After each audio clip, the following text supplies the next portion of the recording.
Hey, how you doing? Listen, the most requested video, the most asked question I get for over a year now has been, yo, Alex, are you excited for No Way Home, man? Are you looking forward to No Way Home? We got Toby, Andrew, Alfred, Jamie, Charlie, Reese, Willem, Tom, Thomas Hayden, Tom Hardy. You hyped or are you a hack? Yeah. And instead of just answering the question, I decided to be a complete sellout and just make a rambling, gambling fucking video.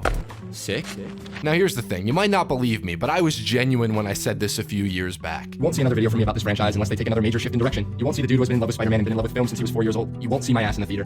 And boy, does that suck. That wasn't a sappy, melodramatic exaggeration. That wasn't the typical high-top hyperbole. I don't enjoy seeing characters I love go in directions that I really do not love. I don't enjoy being the contrarian, even if my debts, my dues do. Point is, I was never planning to see the third installment in this franchise. After the hate mail, the roasting, the frankly hilarious memes, the absurd, vague, vitriolic death threats, you'd have to raise a GoFundMe to raise my ass from the dead to make another video on wherever the MCU took Peter Parker next. But then, the only possible way that I would see Spider-Man homeless is if the unthinkable happened. If somehow, out of the blue, without much rhyme nor reason, they dragged in characters from franchises, from the franchise that got me into movies, that got me into superheroes, that made me the fucking man I am today. Is if they brought back my two favorite actors to ever don a mask with one of my favorite actors working today. Is if they literally took what I view as the kings of the Cape Shit Castle and made a fucking Spider-Verse movie. There's no way that would ever in a million trillion gazillion webtillion years happen, right? Hello, Peter. But first, this video is brought to you by Privacy.com. Privacy lets you buy things online using virtual cards instead of having to use real ones, protecting your identity and bank information from the Green Goblins and the Sandmen out there on the worldwide multiversal web. Right now, new customers will automatically get $5 to spend on their first purchase. Go to Privacy.com/HiTop to sign up now. Privacy lets you control your devilish subscriptions, your raving reoccurring payments. Now, I know you, like me, signed up for a free trial, swore you were going to cancel, and then completely forgot about it like it was the dramatic potential of Aunt May knowing Peter Parker is Spider-Man, but Privacy won't forget. Privacy cares. Say you have a sneaky membership you aren't currently using. It is November after all, but don't feel like going through the pain, the gain of canceling. You can simply pause your Privacy card and they'll block the charges for you. Making purchases online with Privacy.com is super simple and fast. You can create virtual cards in a flash. You can also use the Privacy.com browser extension. With a few more clicks and a clack, you can create and autofill a dynamic number into the checkout form. Decide who can charge your card, how much, and how often, and you can close cards at any time. Privacy enables you to make key financial decisions on your own. So head on over to Privacy.com/HiTop and sign up for an account. You'll get that free $5 to spend on your first purchase. That's Privacy.com/HiTop to sign up now. Thanks, guys.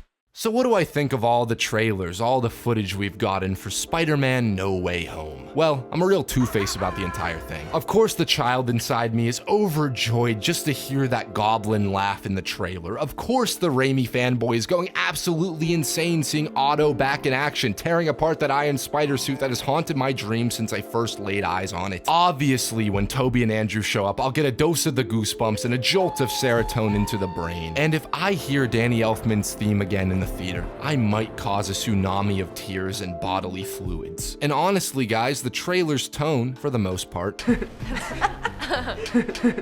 feels much more like Spider-Man to me. It feels grander, less like a fun Disney Channel teen romp, and more like an operatic swing through the high-stakes world of Peter Parker. The idea that Peter fucks this whole thing up by wanting to selfishly get his life back after having all privacy taken away. The idea that instead of immediately sending the villains back to die, he wants to save them, believes that they deserve a chance to live, to be redeemed. That's Peter Parker to me. That's Spider-Man. But on the other hand, we still have the same creative team working behind the camera. We still have Spider-Man operating under, being a part of the MCU. That's not going to magically be changed, be undone by Doctor Strange's spell. Will Toby and Andrew be nostalgic joke machines filled with pizza time and rhino quips? Or will they be natural evolutions of the Peters we once saw? Will Sandman, Lizard, and Otto be controlled by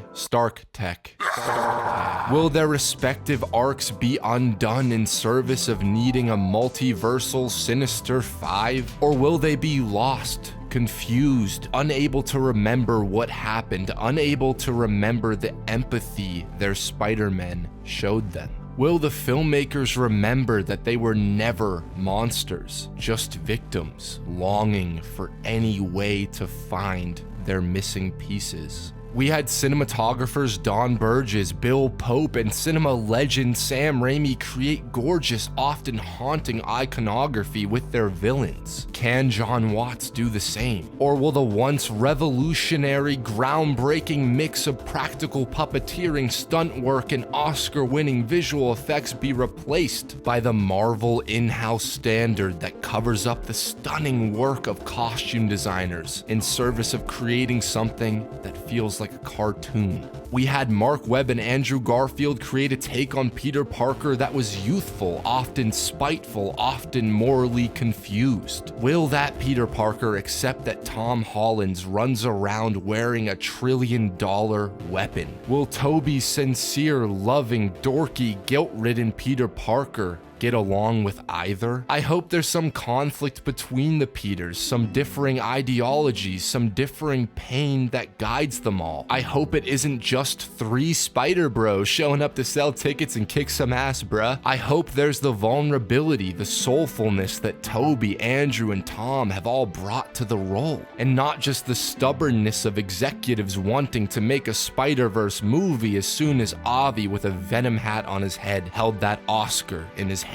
I hope I feel something real. I hope I'm not left feeling heartbroken, sick, all the over-exaggerated emotions a sane man should not feel when watching a Spider-Man film. I hope I'm left with a lesson learned, a spectacle remembered, a feeling of growth, of empathy. I hope any of this even works because, oh boy, no, it should not. It should, by nature, be a crowded mess of fan service and studio notes hitting every bullet point they think every fan wants to see. It should, by all means, be a disappointing final entry in a franchise that still refuses, after 5 years, to allow this Peter Parker to fight his own battles.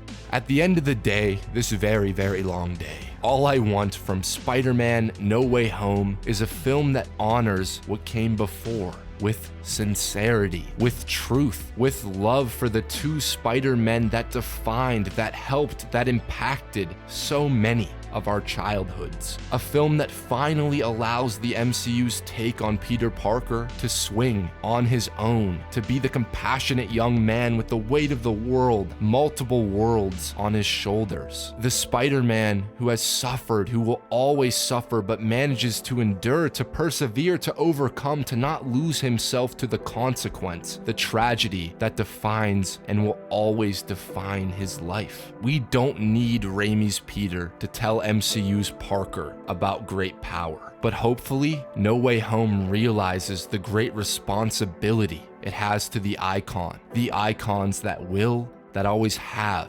inspired us to just hold on a second longer.